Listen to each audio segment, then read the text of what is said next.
TV 24 news ವಾಹಿನಿಗೆ ಸ್ವಾಗತ. ಭೀಮಾ ಕೊರೆಂಗಾ ವಿಜಯೋತ್ಸವ ಆಚರಿಸಿದ ಸಮತಾ ಸೈನಿಕ ದಳ. ಹುಬ್ಬಳ್ಳಿ ನಗರದ ನ್ಯೂ ಇಂಗ್ಲಿಷ್ ಸ್ಕೂಲ್ ಹತ್ತಿರ ಇರುವ ಸಿದ್ಧಾರ್ಥ ಸರ್ಕಲ್ನಲ್ಲಿ 1818 ಜನವರಿ 1ರಂದು ಸ್ವಾಭಿಮಾನಕ್ಕಾಗಿ ನಡೆದ ಭೀಮಾ ಕೊರೆಂಗಾ ಯುದ್ಧ ವಿಜಯೋತ್ಸವ ಹಾಗೂ ಆಯುಷ್ಮಾನ್ ಪೀತಾಂಬರಪ್ಪ ಬಿಳಾರ ಅವರ 73ನೇ ಜನ್ಮದಿನೋತ್ಸವವನ್ನು ಸಮತಾ ಸೈನಿಕ ದಳ ಹಾಗೂ ಹುಬ್ಬಳ್ಳಿ ಧಾರವಾಡ ವಿವಿಧ ದಲಿತ ಸಂಘಟನೆಗಳ ಒಕ್ಕೂಟದಿಂದ ಆಚರಣೆ ಮಾಡಲಾಗಿದೆ. ಹುಬ್ಬಳ್ಳಿ ಧಾರವಾಡ ಮಹಾನಗರ ಪಾಲಿಕೆ ಮಹಾಪೌರರು ಆದ ಶ್ರೀಮತಿ ಜ್ಯೋತಿ ಪಾಟೀಲ ಅವರು ಕಾರ್ಯಕ್ರಮವನ್ನು ಉದ್ದೇಶಿಸಿ ಕೊರೆಂಗಾ ಯುದ್ಧವು ಭಾರತದಲ್ಲಿ ಇರುವ ಜಾತಿ ವ್ಯವಸ್ಥೆಯಲ್ಲಿ ನಲುಗಿ ಹೋದ ಶೋಷಿತ ಸಮುದಾಯ ಶೌರ್ಯದಿಂದ ಗೆದ್ದ ಮಹಾನ್ ಹೋರಾಟವೇ ಎನ್ನಬಹುದು.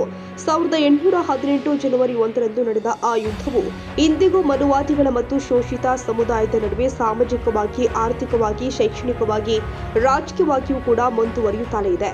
ಆದರೆ ಅಂದು ನಡೆದ ಯುದ್ಧವು ನಮ್ಮೆಲ್ಲರ ಸ್ವಾಭಿಮಾನ, ಸಮಾನ ಹಕ್ಕುಗಳ ಬದುಕಿಗಾಗಿ ತಮ್ಮ ಪ್ರಾಣವನ್ನು ಅರ್ಪಿಸಿ ಶೌರ್ಯದಿಂದ ಮನುವಾದಿಗಳ ಸೊಲ್ಲಡವರಿಸಿದ ಮಹಾರಾಷ್ಟ್ರದ 500 ಮಹಾರ ಸೇನಾನಿಗಳು ಜಾತೀಯತೆ, ವರ್ಣಾಶ್ರಮ ಪದ್ಧತಿ, ಅಸಮಾನತೆ ಪ್ರತಿಪಾದಕ 2ನೇ ಬಾಜಿರಾವ್ ಪೇಶ್ವೆಯ 28,000 ಸುಸಜ್ಜಿತ ಸೇನೆಯ ನಡುವೆ ನಡೆದ ಯುದ್ಧವಾಗಿದೆ ಎಂದು ಸ್ಮರಿಸಿದರು. ಅದೇ ರೀತಿ ದಲಿತ ಹಿರಿಯ ಮುಖಂಡರು ಆದ ಮಾರುತಿ ದೊಡ್ಡಮನಿ, ಪರಮೇಶ್ ಕಾಳೆ, ಚಂದ್ರಶೇಖರ್ ಯಾತಗಿರಿ ಅವರು ಮಾತನಾಡಿ, ಹಿರಿಯ ಹೋರಾಟಗಾರರಿದ್ದ ಆಯುಷ್ಮಾನ್ ಪೀತಾಂಬರಪ್ಪ ಬಿಳಾರ ಅವರ ಜನ್ಮದಿನದ ನೆನಪಿನೊಂದಿಗೆ ಅವರ ಹೋರಾಟದ ನೆನಪುಗಳನ್ನು ವಿವರಿಸುತ್ತಾ ಭೀಮಾ ಕೊರೆಂಗಾ ವಿಜಯೋತ್ಸವದ ಯುದ್ಧದ ಹಿರಿಮೆ ಮತ್ತು ಕುರುಹುಗಳನ್ನು ಪುನಃ ನಗರಕ್ಕೆ ಪಕ್ಕದಲ್ಲಿ ಹರಿಯುವ ಭೀಮಾ ನದಿಯ ದಂಡೆ ಮೇಲೆ ನಿರ್ಮಿಸಿರುವ 72 ಅಡಿ ಸ್ತೂಪದ ಮೇಲೆ ಕೆತ್ತಲಾಗಿದೆ. ಇತಿಹಾಸದ ಪುಟದಲ್ಲಿ ದಾಖಲಾಗಿದೆ. ಅದರ ಫಲವಾಗಿ ಮುಂದುವರಿದು ಭಾರತದಲ್ಲಿ ಸಾರ್ವತ್ರಿಕ ಶಿಕ್ಷಣ ನೀತಿಯು ಜಾರಿಗೆ ಬಂತು. ಕೇವಲ ಸಂಸ್ಕೃತದಲ್ಲಿ ನೀಡುತ್ತಾ ಇದ್ದ ಶಿಕ್ಷಣವನ್ನು ಧಿಕ್ಕರಿಸಿ ಮೊದಲ ಬಾರಿಗೆ ಮಹಾತ್ಮ ಜ್ಯೋತಿಬಾ ಫುಲೆ ಅವರು ಮೆಟ್ರಿಕ್ಯುಲೇಷನ್ನಲ್ಲಿ ಉತ್ತೀರ್ಣರಾದ ಮೊದಲಿಗರು. ನಂತರ ಸಾವಿತ್ರಿಬಾ ಫುಲೆ ಇವರ ಸಾರಥ್ಯದಲ್ಲಿ ಮಹಿಳೆಯರಿಗೆ ಶಾಲೆ ಪ್ರಾರಂಭಿಸಿದ್ರು. ಜೊತೆಗೆ ಬಾಬಾ ಸಾಹೇಬ್ ಅಂಬೇಡ್ಕರ್ ಅವರಿಗೆ ಬಾಲ್ಯದಲ್ಲಿ ಶಿಕ್ಷಣ ದೊರೆಯಲು ಒಂದು ಪ್ರೇರಣೆಯೊಂದಿಗೆ ಉನ್ನತ ಶಿಕ್ಷಣ ಪಡೆಯಲು ಕಾರಣವಾಗಿ ಇಂಗ್ಲೆಂಡ್ನಲ್ಲಿ ಅವರು ವಿದ್ಯಾಭ್ಯಾಸ ಮಾಡುತ್ತಿದ್ದಾಗ ಗ್ರಂಥಾಲಯದ ಒಂದು ಪುಸ್ತಕದಲ್ಲಿ 1818 ಕೊರೆಂಗಾ ಯುದ್ಧದ ಕುರುಹು ಸಿಕ್ಕಿತು. ಅದರ ಇತಿಹಾಸವನ್ನ ಸಂಶೋಧಿಸಿದ ಅಂಬೇಡ್ಕರ್ ಕುರುಹುಗಳ ಮೂಲಕ ಇದನ್ನು ದಾಖಲಿಸಿ ಆಚರಿಸಿದ್ರು. ಅಂದಿನಿಂದ ಇಂದಿನ ತನಕ ಭೀಮಾ ಕೊರೆಂಗಾ ಅವಿಸ್ಮರಣೀಯವಾಗಿದೆ ಅಂತ ಅಭಿಪ್ರಾಯ ವ್ಯಕ್ತಪಡಿಸಿದ್ರು. ಆ ಎಲ್ಲ ಬೇಡವಾದ ಚೌಕಟ್ಟುಗಳನ್ನು ಕಳೆದು ಮಹಿಳೆಯರಿಗಾಗಿ ಸಮಾನ ಅವಕಾಶವನ್ನು, ಸಮಾನ ದುಡಿತವನ್ನು, ಸಮಾನ ವೇತನವನ್ನು ಕೊಟ್ಟಂತಹ ಏಕೈಕ ವ್ಯಕ್ತಿ. ಅವರಿಗೆ ನಾವು 2 ಮಾತುಗಳಲ್ಲಿ ಅಥವಾ ಒಂದು 5 ನಿಮಿಷದಲ್ಲಿ ಅವರಿಗೆ ನಾವು ಕೃತಜ್ಞತೆಯನ್ನು ಸಲ್ಲಿಸೋದು ಭಾಳ ಕಡಿಮೆ. ಯಾಕಂದರೆ ಅವರ ಬಗ್ಗೆ ನಾವು ಎಷ್ಟೇ ಹೇಳಿದರೂ ಅದು ಮಾತುಗಳಲ್ಲಿ ಕಮ್ಮಿ ಅನ್ನಿಸ್ತದೆ. ಇವತ್ತು ನಾನು ಇಲ್ಲಿ ನಿಂತ್ಕೊಂಡು ಮಾತಾಡಲಿಕ್ಕೆ ಸಂವಿಧಾನವೇ ಕಾರಣ ಅಂತ ಹೇಳ್ತೇನೆ. ಯಾಕಂದ್ರೆ ಬಾಬಾ ಸಾಹೇಬ್ ಅಂಬೇಡ್ಕರ್ ಅವರು ಸಂವಿಧಾನದಲ್ಲಿ ಎಲ್ಲರಿಗೂ ಅವ್ರದ್ದೇ ಆದಂಥ ಒಂದು ಹಕ್ಕನ್ನು ಕೊಟ್ಟರು. ನಮಗೆ ಜೀವನ ಮಾಡಲಿಕ್ಕೆ ಹಕ್ಕನ್ನು ಕೊಟ್ಟಿದ್ದಾರೆ, ಮಾತಾಡಲಿಕ್ಕೆ ಹಕ್ಕನ್ನು ಕೊಟ್ಟಿದ್ದಾರೆ, ಹೋರಾಟವನ್ನು ಮಾಡಲಿಕ್ಕೆ ಕೊಟ್ಟಿದ್ದಾರೆ, ನಮ್ಮ ಒಂದು ವ್ಯಕ್ತಿ ಸ್ವಾತಂತ್ರ್ಯವನ್ನು ಕೊಟ್ಟಿದ್ದಾರೆ, ಮಹಿಳೆಯರಿಗಾಗಿ ಕೊಟ್ಟಿದ್ದಾರೆ.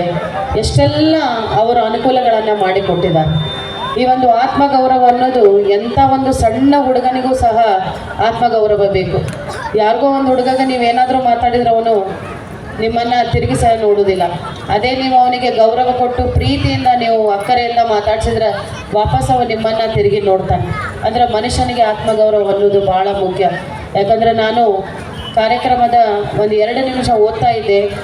ಮುಂಚಿನ ಕಾಲದಲ್ಲಿ ಕರೆಕ್ಟ್ 12 ಗಂಟೆಗೆ ಸೂರ್ಯ ನೆತ್ತಿ ಮೇಲೆ ಬಂದ ಮೇಲೆ ನಮ್ಮೆಲ್ಲ ಆತ್ಮೀಯರು, ಅಂದ್ರೆ ನಮ್ಮೆಲ್ಲ ದಲಿತರು ಅವಾಗ ಹೊರಗಡೆ, ಮನೆಯಿಂದ ಹೊರಗಡೆ ಬಂದು ಸೈನಿಕರು 28,000 ಜನರನ್ನ ಇವತ್ತು ಅವರನ್ನ ರಕ್ತದ ಓಕವೆನ್ನೆತ್ತಿ ಭಾರತೀಯ ಪ್ರಜಾಪ್ರಭುತ್ವದಲ್ಲಿ ಸಮಾನತೆಯ ಹಕ್ಕು ತಂದು ಕೊಟ್ಟು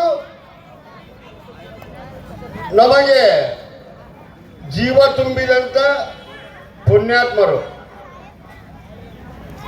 ನಂತರ ಅಂಬೇಡ್ಕರ್ ಅವರ ಕಾಲಘಟ್ಟದಲ್ಲಿ ಏನು ಸಮಾನತೆ ಗೌರವಕ್ಕಾಗಿ ಪ್ರಾಣವನ್ನೇ ಬಲಿದಾನ ಮಾಡಿದ ನಮ್ಮ ಭೀಮ ಯೋಧರ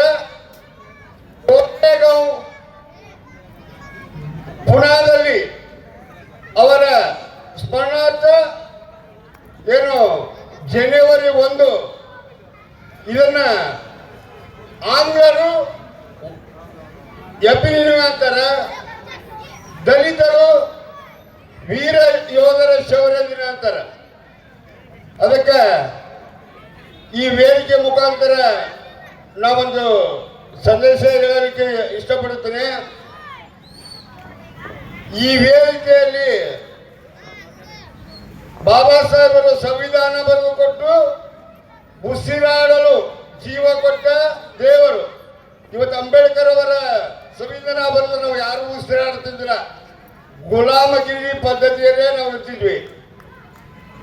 ನಂತರ ಅವರ ಅನುಯಾಯಿಗಳಾದ ಭೀಮಸಲಿಂಗಪ್ಪನವರು ಮನವರುವ ಪದ್ಧತಿಯನ್ನು ನಿರ್ಮೂಲನೆ ಮಾಡಿ ಪೌರ ಕಾರ್ಮಿಕರಿಗೆ ಜೀವ ಕೊಟ್ಟಂತ ಪುಣ್ಯಾತ್ಮರು. ನಂತರ ವಿವಿಧ ಸಂಘಟನೆಗಳಲ್ಲಿ ಭಾಗಿಯಾಗಿ ಸಮತಾ ಸೈನಿಕ ದಳದ ಬೆಳಗಾವಿ ವಿಭಾಗೀಯ ಅಧ್ಯಕ್ಷರಾಗಿ ನಿರಂತರ ಉತ್ತರ ಕರ್ನಾಟಕದಲ್ಲಿ ಸಂಘಟನೆಗೆ ತ್ಯಾಗ ಮಾಡಿದ ನಮ್ಮ ಮಾವನವರು, ನಮ್ಮ ಸಮಾಜದ ಹಿರಿಯರು ಪೀತಾಂಬರಪ್ಪ ಬಿಳಾರವರ ಹೆಸರು ಈ ಸಮಾರಂಭದಲ್ಲಿ ನಾವು ಅವರ ಸ್ಮರಣೆ ಮಾಡಲಿಲ್ಲ, ಈ ಶೋಧ ಎತ್ತಿದರ. ಯಾಕಂದ್ರೆ ಪೀತಾಂಬರಪ್ಪ ಬಿಳಾರವರ ಸಮಾಜ ಕೊಡುಗೆ ಇನ್ನೂ ಜೀವಂತವಾಗಿದೆ. ಯಾಕಂದ್ರೆ ನಾನು ಮನೆಯಾಗ ಅವಾಗ ಹಳೆ ಇರ್ಬೇಕು, ನಮ್ಮ ಮಾವನವ್ರಿಗೆ ಅವರು ಬುದ್ಧ ಲೀನರಾಗ್ಯಾರ, ಲಿಂಗೈಕ್ಯರಾಗ್ಯಾರ. ಅವರ ಗರಡಿಯಲ್ಲಿ ಬೆಳೆದ ನಾನು ಸಂಘಟನೆ ಭೀಮಾ ಕೋರೆಗಾವ್ದು ಆ ಸ್ತೂಪಕ್ಕೆ ಅವತ್ತು ಮೆರಕದಲ್ಲಿ ಈ ನ್ಯೂ ಇಂಗ್ಲಿಷ್ ಸ್ಕೂಲ್ ಅಂತ ಹೇಳ್ತಿದ್ರಲ್ಲ, ಅವ್ರ ಮುಂದೆ ಭೀಮಾ ಕೋರೆಗಾಂವ್ ಸ್ತಂಭ ಅಂತೇಳಿ ಆಗ್ಬೇಕಂತೇಳಿ ಹೋರಾಟ ಮಾಡಿಕೊಂಡು ಬಂದು ನಮ್ಮ ನೆಚ್ಚಿನ ನಾಯಕರಾದಂಥ ಶ್ರೀ ಪೀತಾಂಬರಪ್ಪ ಬಿಳಾರವರು ಅವರ ಅಮೃತ ಹಸ್ತದಿಂದ ಅವತ್ತ ನಿರ್ವಹಿಸಿದ್ವಿ. ಬಹಳ ಖುಷಿ ಆಗ್ತದೆ. ಅದನ್ನ ಕಂಪ್ಲೀಟ್ ಆಗಿ ಅವ್ರ ಮಗ ನೋಡ್ಕೊಂಡು ಬರ್ತಾ ಇದ್ದಾರೆ. ಯಾರು ತಪ್ಪು ತಿಳಿಬಾರ್ದು. ವೇದಿಕೆ ಮೇಲೆ ಇದ್ದಲ್ಲ ಎಲ್ಲರಿಗೂ ಅವರಿರೋದ್ರಿಂದ ಎಲ್ಲರಿಗೂ ಮೊದಲು ಧನ್ಯವಾದ ಹೇಳ್ತೀನಿ. ಮುಂದೆ ಕುಂದಂತ ನನ್ನ ಅಕ್ಕ ತಂಗಿರೆಲ್ಲರೂ ಹಾಗೂ ನನ್ನ ಅಣ್ಣ ತಮ್ಮಂದ್ರೆ ಹಾಗೂ ಮುಂದೆ ಮಕ್ಕಳೇ, ವಿಷಯ ಒಂದು ಕಥೆ ಹೇಳ್ಬಿಡ್ತೇನೆ ನಿಮ್ಗೆ. ಏನ್ ಕಥೆ ಅಂದ್ರೆ, ಒಬ್ಬ ರಾಜ ಇದ್ದಂತ. ಆ ರಾಜ ಯುದ್ಧಕ್ಕೆ ಹೊಂಟಾಗ ಅವನ ಹೆಂಡತಿ ತಿಲ್ಕ ಹಚ್ಚಿ ಕಳಿಸಿದಂತೆ ಯುದ್ಧಕ್ಕೆ ಹೋಗ್ಬಾ ಅಂತೇಳಿ. ಆ ಯುದ್ಧಕ್ಕೆ ಹೋಗ್ಬಾ ಅಂದಾಗ ಅಲ್ಲಿ ಏನಾಗ್ತದೆ, ಯುದ್ಧ ನಡೀತದೆ. ನಡೆದು ಬಿಡಿಸಿ ಎಲ್ಲಾ ತರದ ಎಲ್ಲ ಕೊಲೆ ಮಾಡ್ತಾರ, ಎಲ್ಲ ಮಾಡ್ತಾರ. ವಾಪಸ್ ಬರ್ತಾರ, ಅವ ಅರಮನೆಗೆ ಬರ್ತಾನಂತ. ಅರಮನೆಗೆ ಬಂದ ತಕ್ಷಣ ಅವನ ಹೆಂಡತಿ ಕೇಳ್ತಾಳಂತ, ಯುದ್ಧದಾಗ ನೀವೇನ್ ಮಾಡಿದ್ರಿ ಅಂತ ಕೇಳಿದಂತ. ಯುದ್ಧದಾಗ ಏನ್ ಮಾಡೋದು, ಒಬ್ಬವ ಸೈನಿಕನ ತಲೆ ಕಡ್ದ, ಒಬ್ಬವ ಕೈ ಕಡ್ದ, ಒಬ್ಬ ಕಾಲ್ ಕಡ್ದ, ನನಗೆ ಕಡ್ಯಾಕೆ ಏನು ಉಳಿಲಿಲ್ಲ, ಹಂಗ ಬಂದೆ ಅಂತೇಳಿ. ಯಾಕೆ ಮಾತಾಡ್ತೀನಿ ಅಂದ್ರೆ, ಎಲ್ಲ ನಮ್ಮ CPI ಸಾಹೇಬರು, ನಮ್ಮಲ್ಲಿ ನಮ್ಮ ಇನ್ನೊಬ್ರು ಭಾಷಣಕಾರರಂತ ಚಂದ್ರಶೇಖರ್ ಎಲ್ಲ ಹೇಳಿದ್ಮೇಲೆ ನನಗೆ ಕಡ್ಯಾಕೆಲ್ಲ ಮಾತಾಡಕ್ಕೂ ಏನು ಉಳಿಲಿಲ್ಲ. ಅದಕ್ಕೋಸ್ಕರ ಹೆಂಡತಿಗೆ ಅಂದಂತವ, ನನಗೆ ಏನೂ ಉಳಿಯಿಲ್ಲ ಕಡ್ಯಾಕ, ಯಾರನ್ನ ಕಡಿಲಿಲ್ಲ, ಹಂಗ ಬಂದೆ ಅಂತಂತ. ಅದಕ್ಕೆ ಎಲ್ಲ ಹಿರಿಯರು ಮಾತಾಡಿದ್ಮೇಲೆ ನಮಗೆ ಪ್ರಾಸ್ತಾವಿಕವಾಗಿ ಅವರು ಮಾತಾಡಿದ್ರಲ್ಲ ನಾಯಕರು, ಎಲ್ಲ ಚೆನ್ನಾಗೇ ಇತ್ತು. ಅದಕ್ಕೋಸ್ಕರ ಏನಿಲ್ಲ, ಇವತ್ತಿನ ಕಾರ್ಯಕ್ರಮ ಶೌರ್ಯ ದಿನ. ಎಲ್ಲರೂ ಪ್ರತಿಯೊಬ್ಬರು ಹಾಡಿನಲ್ಲಿ ಎಂತ ಚಂದ ಹೇಳ್ತಾ ಇದ್ರು. ಪ್ರತಿಯೊಂದು ಹಾಡಿಗೂ ಮೈ ಜುಮ್ ಅನ್ನೋಂಥ ಹಾಡುಗಳನ್ನ ಹಾಡ್ತಿದ್ರು. ಪ್ರತಿ ವರ್ಷ ಅವ್ರು ಬರ್ತಾರೆ. ಮೊದಲು ಅವ್ರಿಗೆ ಧನ್ಯವಾದಗಳನ್ನ ಹೇಳ್ತೀನಿ ನಮ್ಮ ಕಲಾ ತಂಡಕ್ಕೆ. ಯಾಕಂದ್ರೆ ಈ ಕಾರ್ಯಕ್ರಮ ಮಾಡೋದು ಅಷ್ಟು ಸುಲಭ ಅಲ್ಲ. ಕಾರ್ಯಕ್ರಮದಲ್ಲಿ ಸಮತಾ ಸೈನಿಕ ದಳ ರಾಜ್ಯ ಪ್ರಧಾನ ಕಾರ್ಯದರ್ಶಿ ಮಲ್ಲಿಕಾರ್ಜುನ ಬಿಳಾರ, ಪೊಲೀಸ್ ನಿರೀಕ್ಷಕರು ಆದ ಸುರೇಶ್ ನಾಯಕ, ಸಿದ್ಧಾರ್ಥ ಬಿಳಾರ, ಮಲ್ಲಿಕಾರ್ಜುನ ಯಾದಗೇರಿ, ಮಲ್ಲೇಶ್ ಬಿಳವಡಿ, ಹಜರತ್ ಅಲಿ ಚೋಡಮನಿ, ವಿರೂಪಾಕ್ಷ ಚಿರ್ವಾದಿ, ಶ್ರೀಮತಿ ಚೇತನ ಲಿಂಗದಾಳ, ಲಕ್ಷ್ಮಣ್ ಚಿರ್ವಾದಿ, ನಿಂಗರಾಜ ಹೊಸಮನಿ, ಸಂತೋಷ್ ದೊಡ್ಡಮನಿ, ರಘು ಚಿರ್ವಾದಿ, ವಿನೋದ್ ಕಾಳಿ, ಅಶೋಕ್ ಕಾವೇರಿ, ಶ್ರೀಮತಿ ಹುಸೇನ್ ನಬಿ ನಲ್ವತ್ವಾಡ, ನಜೀರ್ ಹುನ್ನಾಳ, ಹನುಮಂತ ಬೊಮ್ಮನಹಳ್ಳಿ ಹಾಗೂ ಸಾವಿರಾರು ಮುಖಂಡರು ಪಾಲ್ಗೊಂಡಿದ್ದರು.